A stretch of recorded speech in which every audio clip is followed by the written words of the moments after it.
Fino a 100 euro in più per ripartire ad agosto, è quanto sottolinea in una nota Ugo Cappellacci, coordinatore regionale di Forza Italia, sugli aumenti delle tariffe della Tirrenia, argomento su cui ha già depositato una mozione e un'interrogazione in Consiglio regionale. Cappellacci ha rilevato che nelle tre diverse simulazioni da lui fatte per una famiglia di 2 adulti, un bambino con auto e cabina, si passa per il 1° agosto da 525 euro a 616, mentre oggi si arriva a 631 euro. Per il 6 agosto si passa da 685 euro a 748 euro fino a salire a 834 euro,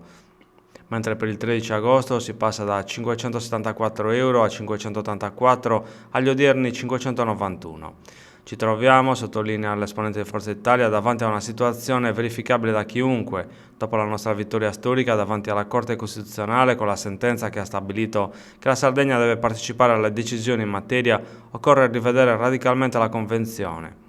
Oltre un anno fa, sottolinea l'ex governatore, che aveva anche dato vita all'esperienza della flotta sarda, il Consiglio regionale ha approvato un ordine del giorno in cui si chiedeva alla Giunta regionale di monitorare le tariffe, di contrastare fenomeni avvicinabili al monopolio e di esercitare un ruolo attivo nella politica dei collegamenti marittimi. Da allora abbiamo registrato solo il silenzio assordante del presidente della regione Pigliaru e il clamore delle promesse roboanti del duo Renzi Onorato dal palco della Leopoldo 2015, i cui risultati, conclude Cappellacci, sono ora davanti agli occhi di tutti.